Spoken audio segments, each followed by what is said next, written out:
On dirait que cette scène-là sort d'un film. On dirait que je vais te conter un synopsis d'un film. Là, monsieur arrive en 4 roues. Je peux t'aider? Oui, je cherche des jalapenos rouges. Est-ce que vous en avez? Il dit oui, viens, embarque avec moi. On s'en va dans une de ces terres où il y avait du jalapeno. On arrive devant le champ. Il me dit, j'ai un rang là, un rang là, un rang là, jusqu'au bout. Fait que je dis, OK, ben parfait, je vous prends tout. T'es qui, toi?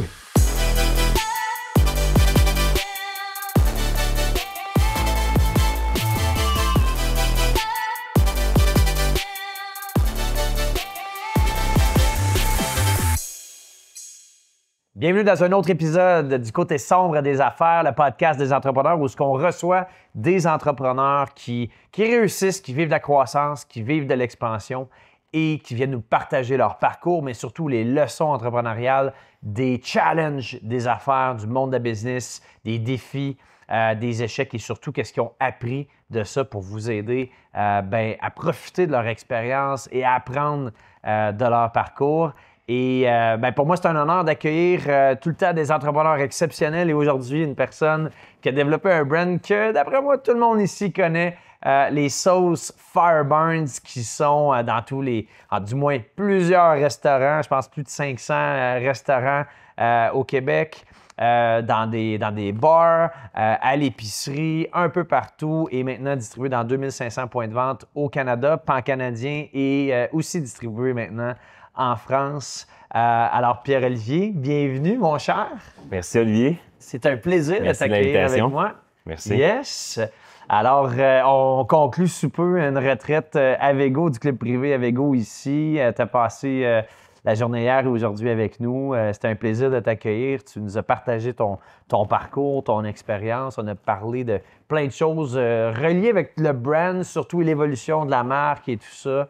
Et je sais qu'il y a des choses que tu n'as pas eu le temps de partager encore. Puis c'est un peu de ça que je veux qu'on parle aujourd'hui parce qu'aujourd'hui, vous produisez vos sauces, vous avez même votre culture de propre piment. Vous êtes dans un marché qui est ultra compétitif. Vous êtes compétiteur à des gros brands qu'on ne nommera pas, mais autant là, dans les sauces piquantes, maintenant dans les épices, les produits, les condiments maintenant.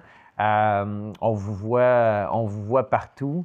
Comme on parlait hier, tu as été distribué la première fois dans un IGA qui est le IGA à Québec, qui est le IGA que je vais faire à l'épicerie à toutes les semaines, puis à toutes les fois depuis un bout. Gros stand Fireburns quand tu rentres. Donc, bref, vous êtes partout. C'est le fun. Mais au-delà de ça, ça vient avec un paquet de défis, de challenges. Tout l'univers, l'industrie de l'alimentaire est difficile, la distribution aussi, les marges sont petites. Bref, bien curieux qu'on apprenne de ça. Tout ça nous amène avec, oui, le beau brand et être connu et tout ça. Donc, tout va bien, c'est facile. La réussite est là et maintenant, tu profites de la vie. Est-ce que c'est de même que ça se passe? Pas vraiment. Pas vraiment. Pas vraiment, hein? Être en affaires, je me souviens plus quel grand entrepreneur qui a dit que se lancer en affaires, c'est que tu sautes de l'avion puis tu construis l'avion en chute libre. C'est un peu ça. C'est vraiment la réalité. Être en affaires, c'est... Avant tout, moi, je constate que tu dois être passionné de ton projet. Hein? Oui, faire de l'argent, parce que tu peux partir de ta compagnie et dire « Moi, je veux faire de l'argent ». Mais quand ça va moins bien, quand tu es axé sur l'argent, il faut qu'il y ait quelque chose qui vient alimenter ça. Puis moi, je parle tout le temps de la passion. Hein? Pourquoi tu as fondé ton entreprise? Bien, nous, on était passionnés et on avait une vision de ce marché-là en 2015. Donc, c'est un roller... je vais reprendre mon mot en français parce que si ma mère écoute le podcast, elle ne sera pas très contente. Ah ouais? Donc, okay. C'est des montagnes russes. Oui. Donc, c'est des montagnes russes et souvent, c'est beau, ça paraît bien, tu as un brand qui est fort. Puis effectivement, le brand Fireburns est fort. Mais ça ne veut pas dire que c'est facile pour autant, puis que l'argent coule à flot, que tout est simple parce que c'est énormément d'investissement. C'est énormément d'investissement. Puis nous, au début, on a pris la décision d'avoir nos propres installations pour faire notre produit. Oui. Tu peux aller... Il y a deux façons dans notre domaine, soit que tu as tes propres installations et tu fais ton produit, oui. Ou tu t'en vas en impartition ou que tu fais faire ton produit. Puis toi, tu fais juste distribuer et vendre. C'est ça, Quelqu'un exactement. d'autre produit le produit à ta place. Et nous, on a pris la décision de faire notre produit du jour 1. Pourquoi? Je trouve, dans notre domaine, on est un marché qui est ultra compétitif. Hein? Il y a pas beaucoup, il y a beaucoup de joueurs. Faut que tu saches te différencier en contrôlant tes coûts. Hein? Quand tu fais ton usine, tu as une possibilité de contrôler tes coûts. Hein? Des fois, tu peux avoir des installations à moins de dépenses. Donc, ce qui fait en sorte que tu es capable d'avoir un meilleur coût de revient. Tu es capable d'être compétitif. Quand tu vas plus en impartition, dans des marchés où il y a peu de compétition, lorsque tu fais faire ton produit, ben, tu payes un petit peu plus cher ton produit pour le revendre. Donc, tu as un produit qui va être plus cher à faire vendre. Fait que c'est dans un souci d'économie d'échelle. Et aussi de contrôle qualité. On voulait faire vraiment notre produit, on voulait le contrôler, on voulait le faire. Ça a une valeur ajoutée, je trouve, à ton produit, dans ton storytelling. Tantôt, tu as parlé des champs de piment. Les champs de piment, pour nous, c'est vraiment quelque chose qui est hyper important. On contrôle cette qualité-là. On fait affaire avec une ferme familiale dans la région de Montérégie, à Saint-Damas. Dernièrement, c'est moi et moi qui s'en occupe maintenant. C'est notre directeur d'usine. Il me contait qu'il leur parlait la semaine dernière, s'assurer comment ça va, la pose des piments, où est-ce qu'on en est. C'est un excellent mois de mai pour l'agriculture au Québec. Donc, les champs de piment, pour nous, c'est vraiment important pour pouvoir s'assurer d'offrir un produit de qualité supérieure. Parce que dans la mission d'entreprise, notre mission d'entreprise, hein, on en a parlé beaucoup aujourd'hui, c'est quelque chose que je focus beaucoup, vision, mission, valeur. La mission, produire et vendre des épices, des sauces, barbecue, sauces piquantes et condiments de qualité exceptionnelle et les rendre accessibles à tous. Pour nous, c'est quelque chose d'extrêmement important. Donc, là-dedans, avoir le contrôle sentir le contrôle, mais connaître d'où que ton piment vient. Il y a un souci environnemental là-dedans aussi, Olivier, parce que avant, on faisait venir des piments qui venaient de la Hollande. Ça arrivait par avion. Hein, je trouvais ça un peu pas mal moins frais. Ça, c'est 2018. Hein, c'est avant cette vague environnementale, ce changement environnemental qu'on a vu aujourd'hui, que nous, on s'est dit en 2018, ça n'a pas de bon sens faire venir des piments forts de la Hollande par avion. Quand notre volume va continuer à augmenter, qu'est-ce qui va arriver? Fait que là, c'est là qu'on a, un peu par accident, qu'on a... Ah ouais, OK. Oui, c'est un contact. Tu veux, je te conseille cette petite anecdote-là? Parfait. Vas-y donc. On manquait de jalapeno rouge pour le début de lancement de notre sriracha. Parce qu'on a lancé notre sriracha en 2018. Les gens, c'est pas dû à la pandémie de sriracha qu'on a créé une sriracha, c'est vraiment depuis 2018. C'était déjà prévu, là, puis c'est juste que par pur hasard, il y a eu une crise là, au niveau de la sriracha. Ouais. Puis nous, on en avait une disponible avec nos récoltes de piment. Donc, à cette époque-là, je vous reviens, en 2018, on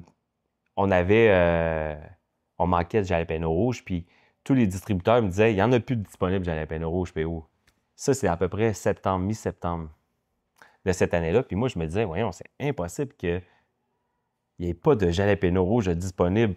Dans le monde, tu sais. En Amérique du Nord, dans le monde, voyons. Oui. Fait qu'il y a un contact qui me dit, PO, tu devrais aller voir dans ce coin-là de la Montérégie. Fait que je prends un dimanche matin, je prends mes affaires et je fais une tournée vers la Montérégie et j'arrive dans cette ferme-là. Vraiment la ferme typique, Oli, qu'on peut s'imaginer. Là. Okay. Donc, c'est la ferme familiale, le père et la mère, les deux garçons. Et j'arrive dans cette ferme-là. Les chiens, puis la nature. C'était extraordinaire. C'était un beau dimanche, je m'en rappelle. Puis, j'arrive dans le stationnement, un peu comme dans les films. On dirait que cette scène-là sort d'un film. On dirait que je vais te conter un synopsis d'un film. Puis, j'arrive dans leur entrée. Le monsieur arrive en 4 roues. « Je peux t'aider? » Tu sais, genre la phrase « Je peux t'aider? » Oui, je cherche des jalapenos rouges. Est-ce que vous en avez? Il dit « Oui, viens, embarque avec moi. » Embarque avec moi, OK. Embarque avec moi, j'embarque sur le 4 roues, je m'en vais. On s'en va dans une de ces terres où il y avait du jalapeno.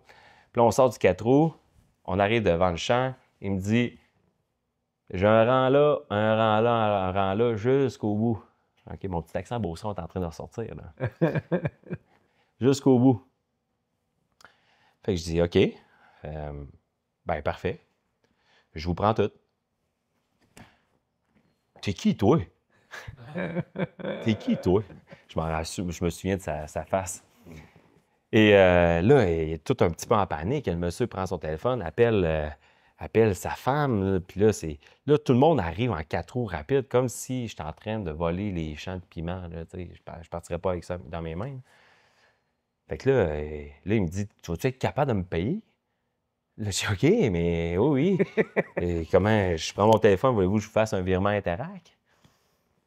Et là, il a fait venir ses récolteurs.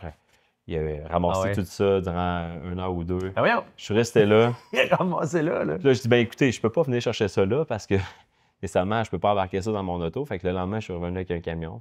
Et j'ai ramassé, je pense que c'était une affaire comme 500 kilos. C'est-tu 500 kilos ou 200 kilos? Quelque chose comme ça de Dans les centaines rouge, de kilos de jalapeno rouge Ouais. que tout le monde avait dit que ça existait. Il y en avait pas, plus. Il n'y en avait pas. Puis, ben, du monde aurait arrêté là à dire ah, ben, regarde, il y a une pénurie de jalapeno parce que le COVID avait le dos large. Hein. Il y a eu une période où. C'est un peu avant le COVID. Moi, OK, oui, moi c'est ça, c'est en 2018. Fait que, mais la pénurie, t'as-tu déjà commencé? Non, pas du tout. Non, c'est vraiment deux choses. C'est vraiment parfait. 2018, il est arrivé. Je ne sais pas pourquoi les distributeurs disaient qu'il n'y en avait pas de disponible. Moi, je ne croyais pas ça. C'est vraiment l'année qu'on a lancé la sriracha. Fait qu'il n'y en avait déjà pas dans le marché. Il n'y en avait pas. Ils disaient qu'il n'y en avait pas puis il n'y en aurait pas dans les prochaines semaines. Mais nous, on venait de lancer la sriracha. Puis c'est un produit qui doit être fermenté. Donc, pendant plusieurs Il faut constamment que tu plusieurs produises, temps. je présume. Oui, c'est ça. Mais ça te prend toujours du produit parce qu'il faut qu'il fermente pendant un certain temps. OK. Fait que tu ne peux pas acheter ça, le transformer puis mettre ça en bouteille. Ça ne fait pas partie du produit. Donc, c'est la fermentation. Alors... Fait que tu as fait des démarches pour aller. C'est ça. Fait que là, ça a été ça a été vraiment une belle anecdote. J'aime beaucoup la raconter parce que ça a créé vraiment une relation d'amitié avec ces gens-là. On a fait un tournage avec Bob le chef en route vers la campagne. Là. Je me souviens plus, je pense que c'est ça, là, son émission qui a l'été. Ouais. On a fait un tournage à la ferme avec eux autres pour expliquer la relation d'affaires. On est allé tourner à la ferme et ensuite à l'usine. Puis, tu sais, cette année... si tu l'année passée ou l'autre année avant, on récolte en moyenne entre 100 et 150 tonnes par année avec eux là, de piment qui est utilisé pour nos sauces piquantes, la sriracha. Wow! Mais ça permet, au niveau environnemental, ça a un... C'est le fun bon parce que c'est du vrai c'est récolté local, à Saint-Hyacinthe, puis oui. c'est amené à notre usine à Saint-Étienne. Donc, ça fait le chemin de la main, point final. Au lieu de partir par avion de la Hollande à chez nous. Oui, puis ton produit est plus frais, plus de qualité, tu encourages les entreprises d'ici. Exact. Puis, pas mal mieux que des produits qui viennent de l'autre bout du monde, tu sais. Wow! Puis, dis-moi, y a-t-il une période, je sais que tes débuts ont été plus challengeants, ça peut être au début ou plus tard, mais y a-t-il une période qui était plus sombre dans ta business? Est-ce que tu as été vraiment là, challengé, puis c'était difficile, puis que tu voyais plus de lumière là, au bout du tunnel? C'est vraiment des défis d'envergure. Je dirais que c'est vraiment dans les débuts parce que notre vision qu'on a et qu'on avait, c'était qu'on voulait on voulait changer la culture de manger épicé au Québec puis au Canada. Ouais. Puis c'était vraiment ça l'élément qui venait nous chercher, qui nous stimulait, qui nous allumait. Donc, on voulait vraiment changer quelque chose. OK? Je me rappelle, là, je vais juste revenir un petit peu en arrière. Je venais d'arriver à Québec. J'avais 25-26 ans. Et en haut d'Henri IV, on voit toute la ville de Québec le soir. Hein? Oui. Puis, je m'étais dit, un jour, je vais avoir un impact. Je ne sais pas de quelle façon, mais je vais avoir un impact. Je ne sais pas comment. T'es un rêveur, hein? Oui, c'est ça. Puis je viens de Québec, fait que je sais très bien d'où tu parles, là, mais en haut d'Henri IV, tu vois tout comme les vallons un peu avec les lumières. Puis là, tu t'es dit, je veux que tout ce beau monde-là connaisse mon produit, puis changer cette culture-là. C'est ça. Et 7 ans plus tard, Fireburns, on a fondé Fireburns et avec cette vision-là qu'on voulait changer cette culture-là. Puis, mon père, il est actionnaire dans l'entreprise, puis il n'aime vraiment pas ça quand je dis cette phrase-là, puis je le comprends. Là. Mais quand on a commencé Fireburns, on ne faisait pas ça pour l'argent. C'était vraiment pas à but lucratif qu'on voulait faire ça. OK.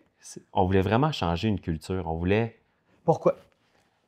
Bien, c'est ça qui nous animait. Puis on disait, écoute, ça va venir, l'argent viendra. OK? Puis je viens d'un milieu entrepreneurial. Hein? Ouais. Donc, tout le long de ma jeunesse, j'ai baigné dans vu l'entrepreneuriat. ton Mon père grand-père, travailler, mon puis père, du côté de ma mère, du côté de mon père, tout le monde est en affaires. Donc, je sais qu'une entreprise, je savais qu'une entreprise, il fallait que tu fasses de l'argent. Mais vraiment, ce qui nous allumait, Frank et moi, c'était de changer une culture. Et non faire de la grosse argent avec ça. Pourquoi? Tu penses que les gens n'étaient pas assez éduqués ou connaissaient pas assez bien la culture, justement, les options des Ben, sauces épicées ou en f- euh, je dirais pas ça. Je dirais plus qu'il y avait seulement quelques produits disponibles. pas assez d'options? C'est ça. Dans le fond, c'est que tu voulais démontrer qu'il y a d'autres, il y a différentes Il y a une façons autre façon de de manger. consommer des sauces, puis C'est des ça. épices, puis Parce des que, goûts tu sais, différents de ce que les grandes marques qu'on connaît, là. exactement. Puis moi, j'aimais pas ce genre de piquant-là.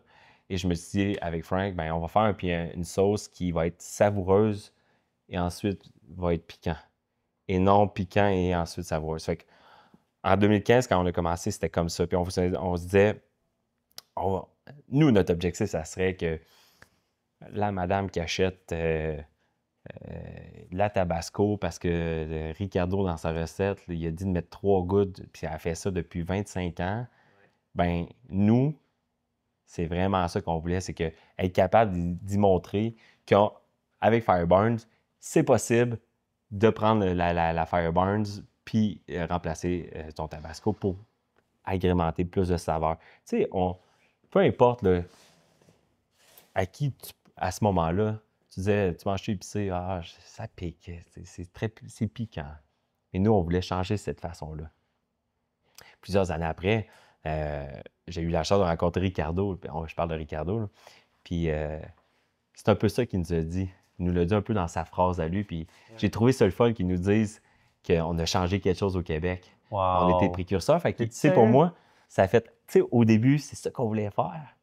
Puis Ricardo nous le dit quelques années plus tard. Fait que, Wow. tu sais, pour moi, ça a Hey, été. bravo! Puis ça a été ça. Puis revenir à ce qu'on disait au début, c'est que dans les épreuves, quand ça va moins bien, ben, tu reviens un peu à la base, tu te dis pourquoi je fais ça. Pourquoi je fais ça? La Puis tu passion continues, derrière puis ça. c'est ça qui m'anime. Comme il y a plusieurs personnes qui me partagent hier, puis aujourd'hui, qu'est-ce qu'ils aiment des produits, puis c'est de la musique à mes oreilles. OK? Ou peu importe que je rencontre quelqu'un, puis il me dit que j'ai fini des autres sortes, j'achète ton produit, puis c'est tellement bon ce que tu fais. Pour moi, ça, c'est ma paye. Ouais. Bien, on le sent, puis on sent toute la passion. Puis honnêtement, bravo à toi, parce que quand un homme comme Ricardo te dit ça, tu devais être tellement fier. Tu sais, c'est Ouais. comme quoi espérer de mieux, je veux dire. Ouais. T'es Je un suis... passionné de la nourriture, Ouais, ben, une icône là, tu sais, de la ouais. culture au niveau de Ça, pour moi, ça a été un élément marquant quand il m'a dit ça. J'ai fait, oh, OK. Tu sais, ça vient enligné avec ce qu'on voulait faire au début. Fait que ce qu'on fait, on est bien aligné. Pour moi, c'était comme, OK, on est bien aligné où est-ce qu'on s'en va. Exactement. Puis, dans les débuts, ce qui était vraiment dur, parce que c'est ça qui m'a gardé, moi. Je vais parler pour ma part, Frank, si un jour tu y parles, il parlera pour son côté. Moi, c'est vraiment cette passion-là que les gens changent leurs produits qu'ils utilisent pour le nôtre. Et dans les débuts, je m'en rappelle parce que, écoute, ça te prend des fois des anges gardiens autour de toi. Hein? Des fois, il faut que les étoiles soient bien alignées. Tu rencontres des gens qui vont te donner un coup de pouce. Ouais. Et à ce moment-là, c'était dans les tout débuts. J'avais quand même vraiment tout investi, le peu d'argent que j'avais à cette époque-là, dans le projet Fireburns. J'avais un condo que je m'étais loué quelques mois avant avec mon ex-copine, puis ça s'est terminé. Et c'est moi qui ai gardé le condo. Et je n'étais pas capable de le payer, ce condo-là. Ah ouais. Hein? Je n'étais pas capable. Puis ce que j'ai fait, je me suis rendu à la société immobilière. Et j'étais allé voir c'était un Gestionnaire, ou les couple, le propriétaires. couple là. qui était propriétaire. Puis j'ai dit, je vais y aller, je vais y aller carte sur table. J'ai ouvert vraiment l'histoire. Puis je me rappelle, c'est une super longue, grosse salle de conférence. Je m'assois là.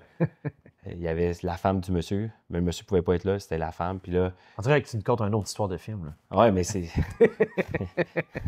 Je te vois qui arrive, puis là, comme, faut que je leur annonce Ouais, que c'est ça. j'ai pas les moyens de payer leur condo, ça marche pas pantoute. T'arrives dans la grosse Ouais, salle, c'est la ça. dame est là. Et... Exactement. Puis j'aime beaucoup. Puis eux, c'est des gens super humbles. Puis je sais pas si serais content que je raconte ça, je nommerai pas de nom, là, mais parce que c'est des gens très humbles. Là. Et j'arrive dans la salle, puis là, je m'assois et je regarde la madame et je pars à pleurer, mais à chaudes larmes. Parce que c'était un trop-plein d'émotions du début du start-up, puis je fais pas ça pour aller chercher la sympathie de qui que ce soit. C'est juste que c'était un trop-plein à ce moment-là. Ça faisait pas longtemps de faire ça, hein, de comme mettre carte sur table de « je suis pas capable de le faire », tu sais. Je suis prêt de payer mon loyer, qui est comme notre besoin fondamental. Là, exactement. Ça va vraiment mal. Là, puis là, ça devait être extrêmement difficile. Je m'en rappelle, je te le raconte, puis je l'ai vu encore. Là. Et là, à ce moment-là, il y avait un mélange de tout ça, comme ça faisait pas longtemps que j'étais séparé, un mélange de tout ce branle-bas de combat-là dans de moi. Puis, ça va pas bien, là. Ben, ça va moyen. Puis la business, elle, va pas trop bien non plus. Je commence. Ouais, c'est ça. On va vendu une coupe de caisse, là, puis... Tu ne sors pas encore une paye, les marges sont à côté, et non. puis tout va mal. Et non, je vais te dire comment je me suis sorti cette année-là, pour la première année. Là, on est en 2015, OK? Puis, on s'en va vers la fin de 2015. Je m'en souviens, c'était aux alentours de fin novembre, début décembre. Là. On s'en allait vers, dans ce coin-là. Et je dis à madame, écoutez, je viens de partir en affaires. J'ai pas d'argent, puis je peux pas vous payer. Vous avez deux options. Soit vous... Après avoir pleuré, c'est ça que tu c'est ça. Okay, exactement. Parfait. Puis, il n'y a pas 56 000 options, là. Puis là, madame, elle m'écoutait parler de mon projet entrepreneurial, qu'est-ce que je faisais. Puis là, j'ai amené à poser des questions, c'était quoi mon projet, puis où est-ce que je m'en allais avec ça, puis comment j'allais faire ça. Puis là, elle dit, écoute, je vais parler avec mon chum. Puis, tu sais, il y avait, je me demande s'il n'y avait pas une 200, 300, 400 portes, là. Tu sais, c'était pas, c'était une belle société immobilière, là. Oui. Elle me rappelle une journée après, puis elle me dit, j'ai parlé avec mon mari, on est prêt à te laisser un break. Commence. Puis quand tu seras prêt, viens nous payer. OK. Wow, t'as un break. Ben, Oli, ils m'ont laissé 9 mois de break. T'es-tu sérieux? Puis en septembre, j'étais allé les payer. Ouais, c'est ça, 9 mois. Janvier, j'ai payé. J'ai été capable de payer décembre. Puis à partir de janvier... Jusqu'à septembre. Jusqu'à septembre, ils m'ont laissé. Puis en septembre, je suis allé les payer. Ils m'ont laissé tout ce moment-là. Oui, c'est ça. Donc, ils m'ont laissé tout ce moment-là pour commencer, starter. Wow. Fait que, c'est quelqu'un qui, comme, il dit, ben écoute... voici une chance. Voici une chance. Comme un prêt, là. Voici un prêt de tant de milliers de dollars, puis tu viendras nous le rembourser. C'est un peu ce style-là. Ça, pour moi, ça a été vraiment un bout... assez tough, là. Tu sais, les 2-3 premiers mois là, que je n'étais pas capable de payer. Puis c'est drôle parce que tu m'amènes ça, puis souvent les entrepreneurs, quand ça va mal, ont l'impression, je l'ai vécu, je ne sais pas si tu as vécu aussi, que ils sont humiliés, puis ils gardent tout pour eux autres. Ils ont peur du jugement, puis ils vont se cacher au lieu de juste mettre carte sur table, d'aller voir les personnes concernées, puis dire « Voici ce qui se passe, ça va pas bien ». Puis en règle générale, il y a bien des gens dans le monde des affaires qui ne veulent que t'aider puis trouver des solutions. Ils ne veulent pas te nuire. Mais juste le fait de prendre le pas devant puis de dire, au lieu de te cacher parce que tu aurais pu faire comme certains, de ne pas les payer, pas répondre au téléphone, te cacher, puis whatever, puis tu as juste comme pris tes responsabilités. Mais il y a bien du monde qui attendent juste ça, d'aider les autres puis comme juste trouver des solutions, tu sais. Ça donne quoi? Je vais te mettre dehors, ça va me prendre 6 mois avant de trouver un locataire. Toi, ben, on te trouve sharp, c'est le fun, t'es terme, t'es parfait, je te donne une chance. Mais dans plein d'autres domaines, je pense que les entrepreneurs ont un avantage de juste prendre le temps d'affronter leurs problèmes, mettre carte sur table, puis trouver des solutions au lieu de se créer des scénarios de qu'est-ce qui pourrait peut-être arriver. Parce que là, tu avais tous tes scénarios de qu'est-ce qui arrive, c'est me mettre dehors, puis c'est ça. Exact. On est tous pareils. Exact. Puis, écoute, j'ai eu à déménager de cette place-là parce qu'on transférait l'usine vers la Rive-Sud de Québec, puis faire le Bourgneuf, Saint-Étienne à tous les jours. Ça faisait pas de sens pour moi, puis je me levais tôt. Et alors, quand j'ai signé ma lettre de non-renouvellement, puis j'étais allé leur porter, écoute, on T'allais leur broyait. porter. On broyait. C'est l'autre fois que j'ai broyé parce que Ben c'était vraiment voyons! émotif. Ils m'ont tellement aidé, on est restés proches. Wow! Dans ces années-là, c'est arrivé des fois aussi, hey, ce mois-ci, je peux pas te payer après ces 9 mois-là. OK. Bon, ben, PO vient me repayer dans 2 mois. Fait que 2 mois après, j'allais les repayer. Fait que, tu sais, ils ont tout le temps été là. Puis je les remercie encore aujourd'hui. Puis ça a été. Je les ai appelés il n'y a pas si longtemps pour dire hey, écoute, ça serait le fun que vous viendriez visiter notre usine, de venir voir. J'aime rester en contact avec eux. C'est vraiment des bonnes personnes. Puis écoute, tu parlais en affaires. C'est arrivé souvent dans la croissance. Tu sais, on fait quand même beaucoup de croissance. L'enjeu de cash flow, c'est toujours été notre cheval de bataille. Du cash flow, c'est ça qui est dur. Dans notre domaine, là, c'est une game de cash flow toujours. Puis c'est arrivé avec des fournisseurs là, de bouteilles dans les débuts, là, puis je les appelais, je suis pas capable de te payer. Je suis capable de donner, mettons, 25 000 ce mois-ci. Je t'en dois 50, mais je suis capable de te redonner un 10 000 dans 2 semaines, puis je devrais mettre le compte à jour dans 1 mois. OK, PO, pas de problème. Mais tu sais, c'est garder cette relation-là. Donc, PO, tu as commencé avec des sauces épicées. Ensuite, tu es allé vers les épices. Sauce barbecue. Sauce barbecue. 2016. 2016. Épices juste après. Réachat 2018. OK. Et en 2020, on a décidé d'y aller avec les épices, les condiments. La même année, épices, condiments? On a fait ça, on a sorti 9 produits dans la même saison. Wow! Ouais. Parce qu'à ce moment-là, on a décidé de changer un peu le modèle de Fire Barnes. Fire Barnes était reconnu pour la sauce piquante et la sauce barbecue. Vous voulez ouvrir plus large le marché. Exactement. Donc, les gens qui ne mangeaient pas épicé, on a dit, on va faire des produits qui ne sont pas épicés, que les gens vont pouvoir parce que des sauces barbecue ne sont pas épicées. Donc, on a élargi quand même notre gamme de produits pour pouvoir, parce qu'il y en a qui ne mangent pas de sauce. Donc, on a des épices. Il y en a qui ne mangent pas de sauce piquante, sauce barbecue. On a des condiments, donc ketchup, moutarde, mayo, épicés. Mais les ketchup, moutarde ne sont pas épicés d'ailleurs. Donc, c'est de cette façon-là qu'on a dit on va élargir la gamme pour. Maintenant, ça s'appelle Fire Barnes, la marque. Donc, à l'intérieur de la marque, il y a plusieurs gammes de produits. Donc, les produits qui sont les sauces barbecue, comme on l'a dit, les sauces piquantes, des produits asiatiques, qui sont la sriracha de la sambal olek, les épices et les condiments. Très cool, très cool. Puis dis-moi, je présume que de lancer un paquet de produits différents comme ça amène son lot de défis, son lot de challenges. Y a-tu des erreurs que tu as fait lorsque tu as fait des lancements de nouveaux produits, des sortes, des différents produits? Y a-tu des erreurs que tu as faites là-dedans que comme tu t'es planté littéralement ou tous les produits ont été un succès, puis ça se passe bien, puis... Les produits César ont été un produit très mitigé chez Fire Barnes. Quand on l'a lancé, on a fait beaucoup d'erreurs. C'est quoi les produits César pour ceux qui connaissent? On a lancé en 2020 aussi, en 2020. On a lancé un cocktail, un mix à Bloody, donc un style Clamato, pour ne pas nommer le nom. Là.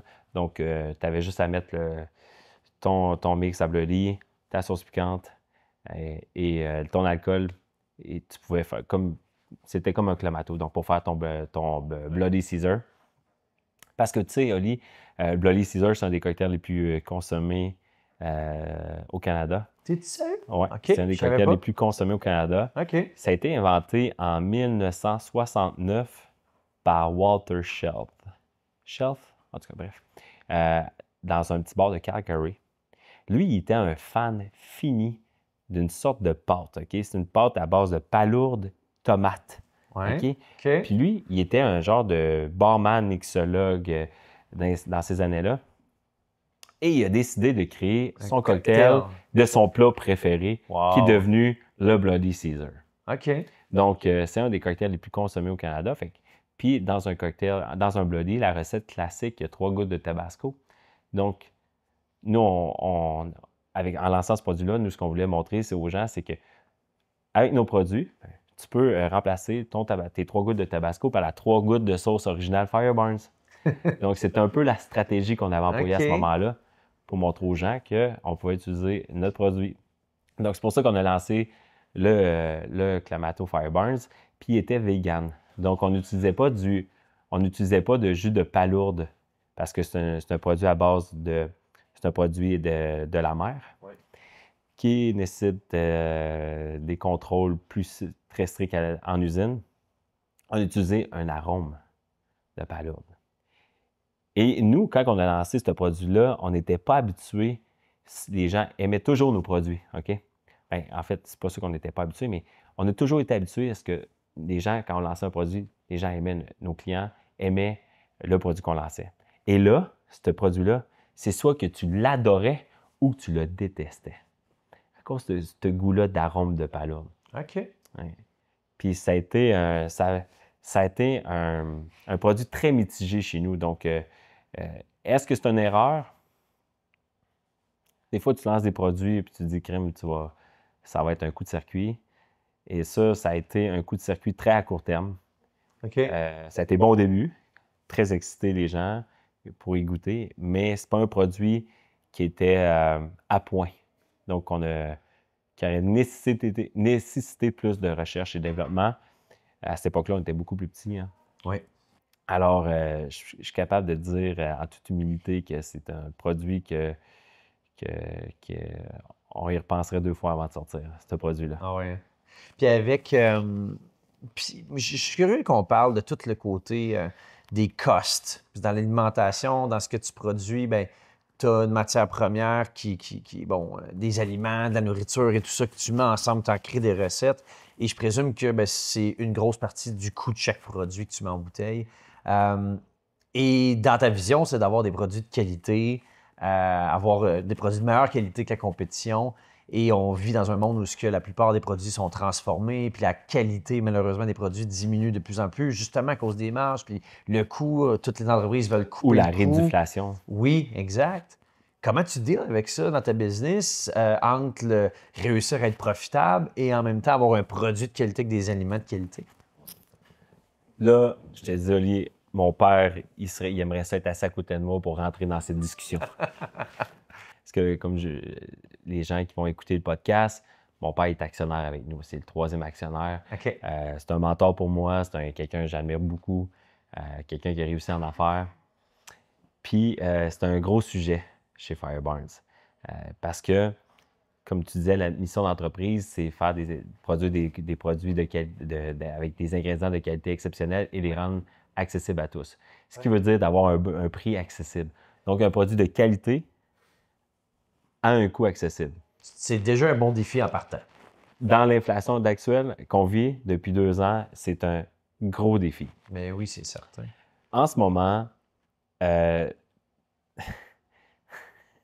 parce que je pense à mon père là, qui Tu vas peut-être écouter ça qui va dire Non, mais- voyons donc. parce qu'il aimerait ça être dans la discussion puis il embarquerait. là. OK. Mon père, c'est un gars super c'est un monsieur qui est très discret, c'est pas un monsieur qui est volubile beaucoup. Mais je suis pas mal sûr qu'il aimerait s'embarquer dans la discussion. Comment il s'appelle ton père? Marcel. Marcel, bon, salut Marcel. J'espère que Marcel va pouvoir l'écouter. Je vais y envoyer pour qu'il l'écoute. Ah oui. Parce que ma mère écoute tous les podcasts que je fais. Ah oui. Alors, dans la vision, on veut rendre accessibles tous nos produits. Et Oli, depuis qu'on a lancé Fireburns, on a fait une seule augmentation de prix. On a augmenté une fois nos prix. On a lancé nos prix en 2015 et on n'a jamais, avant 2022, monté nos prix. Donc, de 2015 à 2022, aucune augmentation. Pour garder les produits accessibles pour la clientèle? Moi, j'ai dans la vision de travailler au sens inverse. Avant de pousser une augmentation, qu'est-ce que nous, on est capable de faire à l'interne avant d'augmenter un prix? Ouais. Donc, y a-t-il des économies à faire? Est-ce qu'on travaille bien? Est-ce qu'on a bien négocié nos choses? On peut-il en faire plus avec moins? C'est un peu ça parce que je pense toujours au consommateur. Je pense tout le temps à la personne qui arrive elle commence son épicerie, puis elle pousse le panier, puis elle arrive devant les sauces, puis qu'elle doit mettre une sauce en premier dans son panier. Puis quand elle arrive devant les sauces, commencer son panier à 10-12 $, pour moi, ça ne fait pas de sens. Je dis pas que c'est pas la question, ça vaut-tu la valeur ou pas? C'est pas ça la question. Ton but, c'est de réussir à avoir quelque chose qui est à un prix qui est tout abordable. Le temps dans la mission d'entreprise, accessible à monsieur, de madame, tout le monde. Donc, il y a une clientèle pour tous les gammes de prix. OK? Puis je veux juste qu'on soit clair là-dessus. Là.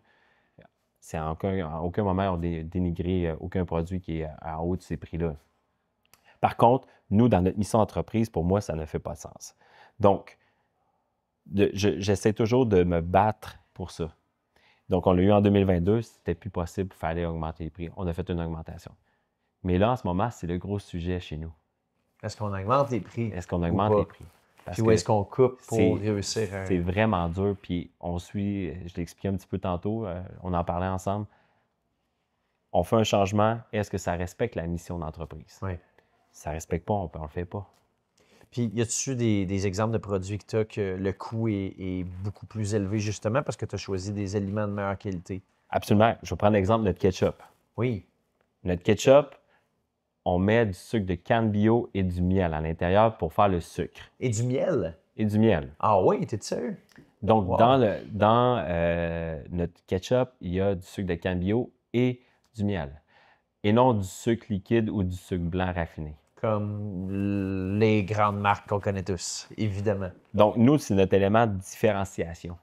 Donc, c'est des ingrédients qui coûtent extrêmement cher. Puis il y a quand même, je me trompe, où il y a quand même un pourcentage élevé de la recette, il y a quand même pas mal de sucre dans du ketchup, right? Absolument. Fait que c'est une grosse portion de ton coût, c'est le sucre quasiment même plus que les tomates. C'est pour ça. Oui, sans dire trop, sans trop en dire, effectivement, ça prend beaucoup de place dans le cost. Oui. Dans le coût de la bouteille. Donc, un sucre blanc versus un sucre de canne, on n'est pas pantoute dans le même prix. On n'est pas du tout à la même place. Là. On parle de quoi? Pratiquement le double du prix pour cet élément-là? Ah, ça doit être un bon 40 50 de plus. Wow. Alors, pour nous, ce qui est important, c'est de respecter la mission. Et là, le ketchup est un gros sujet chez nous. Qu'est-ce qu'on fait avec ça? Est-ce que, mettons qu'on décide, dans les discussions d'équipe, on remplace, on met du sucre blanc. Est-ce que ça respecte la mission? La réponse est non. OK. Mais là, il y en a qui vont me dire, moi, PO, dans la sriracha, il y a du sucre blanc. Bien, on a créé le produit comme ça, parce que dans la recette qu'on a décidée à cette époque-là, c'était ça. Donc, oui, il y en a, mais dans le ketchup, pour nous, il n'y a pas de sucre blanc qui va là. Au prix qu'on est positionné et au nombre de la quantité qu'il y a dans le produit. Est-ce que tu me permets de te challenger, PO? Ben oui. Moi, je suis un entrepreneur, puis je suis un gars qui est passionné par la santé, puis je fais attention aux produits que j'achète pour moi et mes enfants, puis je veux tout le temps avoir le meilleur produit parce que je pense que ce qu'on mange reflète un peu notre santé, notre énergie, qui qu'on devient, notre longévité et tout ça. Puis moi, quand j'ai appris qu'il y avait du sucre brun et non pas du sucre blanc, tu m'as closé, là, tu m'as vendu. J'achèterai plus jamais de ketchup ailleurs. C'est parce qu'on sait à quel point c'est néfaste. Le sucre blanc, il y en a dans tout aujourd'hui dans notre société. C'est difficile de trouver des produits qui n'en ont pas. Mais est-ce que vous avez évalué la possibilité d'en faire un élément marketing? Ou est-ce que moi, tu me l'apprends? Je l'ai vu, votre ketchup, je ne l'avais jamais acheté. Je l'ai goûté ce matin. Mais est-ce que ça pourrait en faire un élément marketing? Ou est-ce que on le voit carrément sur la bouteille et c'est visible que c'est du sucre de canne qui est utilisé au lieu du sucre blanc, et peut-être même que ça pourrait justifier un prix un petit peu plus élevé puis finir par avoir un produit avec une marge qui est plus intéressante. J'en ai parlé hier lors de la conférence. OK. Vite, là, peut-être que c'est un segment que j'ai passé vraiment vite, mais hier dans la conférence, j'ai dit que quand on a lancé ces produits-là, nous, au niveau du marketing, Frank et moi, on a tout le temps fait ça un petit peu du bout nos téléphones avec Marc-André qui est avec nous depuis le tout début, il travaille maintenant à temps plein avec nous. On a tout le temps fait ça un peu du bout de notre cellulaire, faire notre marketing. Et quand on a lancé ce produit-là, puis il n'y a pas de firme de marketing en arrière de nous autres faire des grosses évaluations. Là. Puis on s'est dit, on va lancer comme ça, puis les gens, ils connaissent qu'on fait des bons produits. Fait qu'on a pris un peu en considération que les gens allaient comprendre notre message. Chose qu'on ne l'a pas fait de la bonne façon. Puis effectivement, ça a été dans un sujet de discussion. Il n'y a pas si longtemps avec l'équipe marketing qu'il faut revoir toute notre stratégie pour faire parler que dans notre ketchup, on utilise du sucre de canne bio et du miel. Je te partage un exemple qui m'a sidéré à quel point que le marketing est important dans tous les domaines, mais entre autres dans tout ce qui est alimentation, retail. J'étais au Costco, puis je regarde des bars. Puis là, ben, je ne nommerai pas le brand de toute façon, mais si je me rappelle pas, c'est vert. Puis là, c'est marqué keto. Puis tout est vert. Le brand est vert. Puis là, ça a l'air vraiment comme santé, tu sais, avec un prix X. OK, je mets ça dans le panier. Là, je continue un petit peu plus loin. Même genre de bar, d'autres couleurs. C'est pas vert. Puis, je commence à regarder les ingrédients et tout ça. Et c'était littéralement le même produit avec les mêmes ingrédients. Mais il y en a un qui vendait facilement 30 à 40 % plus cher que l'autre parce qu'il était marqué keto. Keto parce qu'il en faisait un élément différenciateur. Mais c'est fou à quel point que des fois, le consommateur va être prêt à payer un premium ou va juste être appealing ou intéressé par un produit plus qu'un autre parce qu'il voit qu'il y a un effet, il cherche plus keto, meilleure santé, tout ça. Donc, Mais comme par exemple, dans le ketchup, on se bat contre des multinationales. OK? Ou que très jeune, on était habitué de prendre cette bouteille-là dans nos mains puis manger ça avec nos frites. Hein? ouais. Ou d'autres choses. C'est dur de faire un changement du consommateur, d'un changement d'un produit à un autre. Quand on a lancé le ketchup, nous, on avait quand même pris en considération un peu le changement que les gens ont fait mettons, d'un produit de X de sauce piquante et est arrivé avec Fireburns. Donc, on s'est dit, pour le ketchup, les gens vont faire un peu le même lien. Puis ça n'a pas été ça. Mais mon point, c'est juste, je pense que les gens auraient plus de facilité à faire ce changement-là s'ils savaient qu'il y a un bénéfice au niveau de la santé. Exactement. Je pense que c'est un outil de marketing intéressant à exploiter pour votre marque, du moins.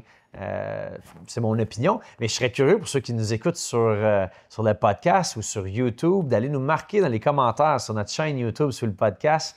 Qu'est-ce qu'ils en pensent? Est-ce que le fait de savoir que le produit de base, que le sucre, donc étant du sucre de canne et du miel versus du sucre blanc raffiné, transformé des autres marques, est-ce que c'est un élément suffisant pour faire que vous seriez prêt à changer vos habitudes pour prendre le produit Fireburns?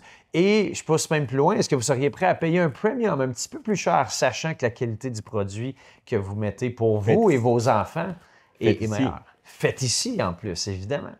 Mais c'est drôle parce que c'est tout le temps un débat, puis c'est ça le marketing, le branding, les affaires, c'est toujours une question de, OK, oui, la rentabilité, qu'est-ce que la perception des clients et ultimement la vision de l'entreprise, puis d'aligner tout ça pour que ça fasse du sens pour tout le monde. Mais tu sais, Oli, que beaucoup de gens au Québec ne savent même pas que Fireburns est québécois. Les gens, ils savent que Fireburns existe, mais ils pensent que c'est américain.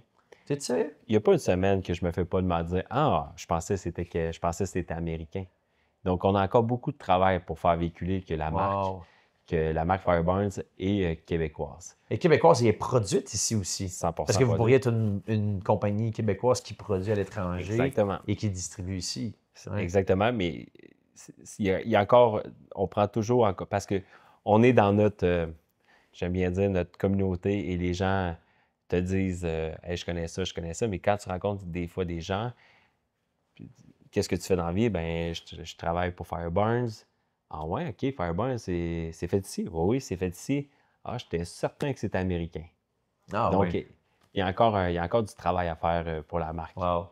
Même si c'est quand même connu, il y a quand même pas mal de travail à faire. Ouais.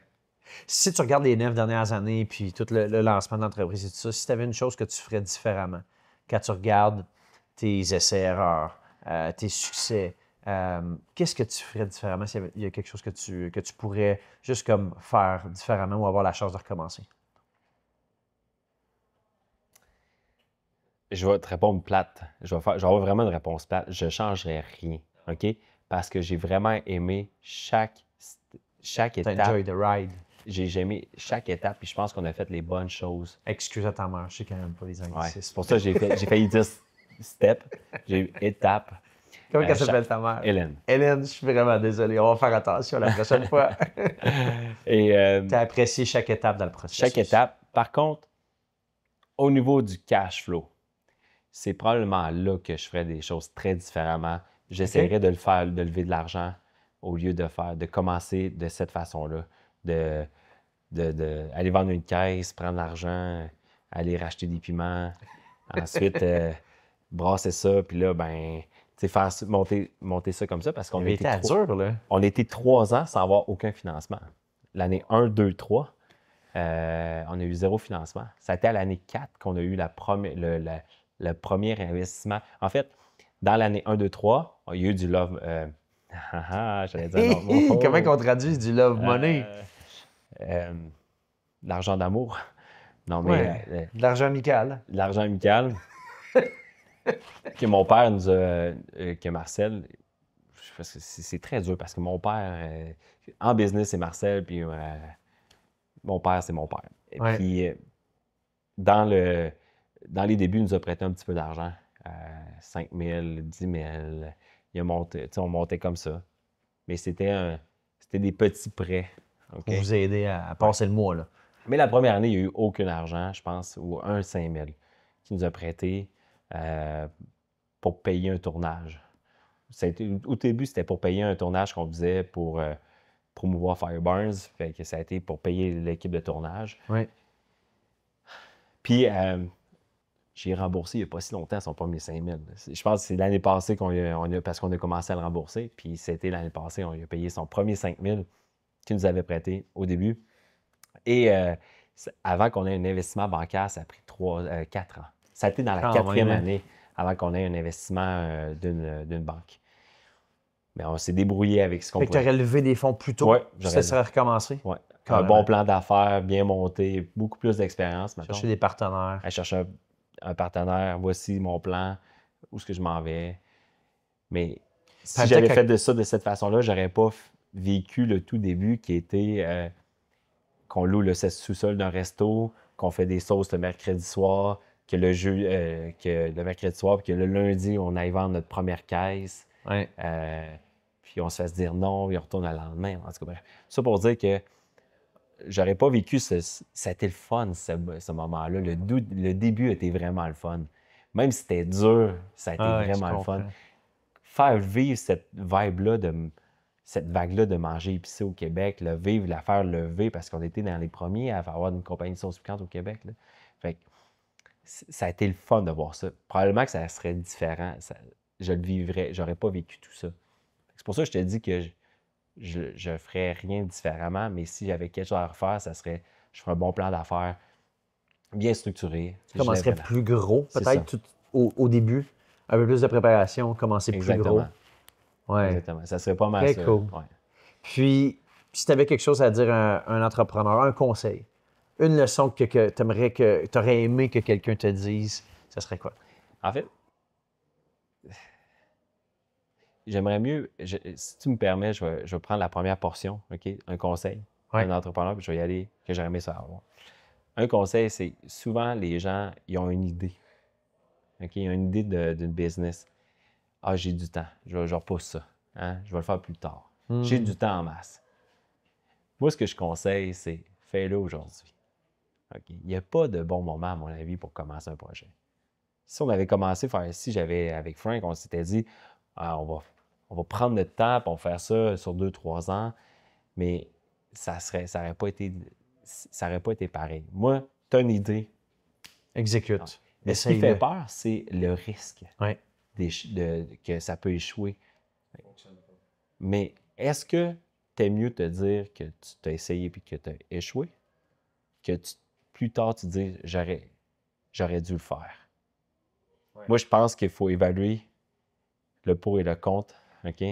Mais moi, je pense que le conseil que j'ai à donner, c'est que si tu as envie de faire ton projet, de passer à l'action. Commence-le maintenant. Vas-y, saute, fonce. Puis la passion va embarquer, puis les idées vont arriver. Puis même si tu te plantes, ça va devenir une leçon que tu vas apprendre qui va t'amener d'autres choses, tu sais. Combien de fois qu'on se plante, on fait des erreurs, puis finalement, ben, à cause de ça, on rencontre quelqu'un qui nous ouvre des portes sur d'autres choses, ou ça nous donne une idée pour créer un autre produit, un autre projet. Puis, dans le fond, c'est plus une question de ressenti. Quand tu sens que tu as envie de faire quelque chose, de juste le faire confiance, puis de ne pas analyser tout le pire qui peut arriver, parce qu'on s'imagine des choses qui n'arriveront jamais tout le temps. Et On se raconte des histoires. Ben oui, on se raconte. Puis c'est qui? C'est Mark Twain, je pense qu'il disait j'ai eu des peurs toute ma vie, puis 95% de ces peurs-là ne se sont jamais produites. Dans le sens qu'on se fait des scénarios. Et finalement, même quand tu te plantes, il va t'arriver du beau au travers de ça, puis tu vas apprendre de ça pour te propulser. Hein. Très cool. Ben écoute, c'était un plaisir, PO. C'est merci. déjà terminé. Puis, ouais, déjà, on arrive à la fin, mais dis-moi, juste avant qu'on conclue officiellement, selon toi, tu as passé les dernières journées ici dans une retraite privée d'Avego, du club privé Avego. Dis-moi, qu'est-ce que tu as aimé le plus ou qu'est-ce qui t'a inspiré le plus des gens ou de l'organisation, de qu'est-ce que tu as vécu là, dans les derniers 24 heures? C'est le côté humain. J'ai beaucoup aimé le côté humain. Les gens, c'est des gens proches, des personnes vraies, avec l'ouverture, la vibe qui se dégage de ce groupe-là. J'ai vraiment aimé ça. C'est quelque chose que j'ai connu à l'école d'entrepreneurship, que j'ai retrouvé ce week-end. Un peu ce ressenti-là. C'est vraiment... c'est dur de mettre un mot. Faut le vivre. Moi, je pense que c'est ça, je vais dire. Faut le vivre pour voir qu'est-ce qui se passe ici. C'est vraiment inspirant. Ouais. Inspirant vient aussi. J'ai vraiment apprécié mon séjour. Puis merci encore de m'avoir invité et de connaître tous les entrepreneurs qui sont dans le club privé Avego. Il y a ces gens-là, on a fait un mastermind. Un mastermind. Oui, j'ai assisté à ça sur le ponton. J'ai vraiment aimé de voir comment que les gens peuvent aller se mettre un peu... ils vont dans toute une transparence. Ils parlent vraiment avec leur cœur. Puis ils dévoilent qu'est-ce qu'ils vivent. Comment ils aimeraient ça, avoir des... C'est quoi? Aidez-moi. Donnez-moi des conseils. Puis tout le monde se réunit ensemble pour l'aider. J'ai vraiment aimé ça. L'esprit d'entraide. La synergie, puis de s'aider. Puis finalement, ben, on se rend compte qu'on a tous des business différents, mais qui se ressemblent tous. On a tous des enjeux similaires, des réalités similaires, puis qu'on peut tellement aller plus vite quand on s'entraide, puis qu'on n'est pas tout seul finalement.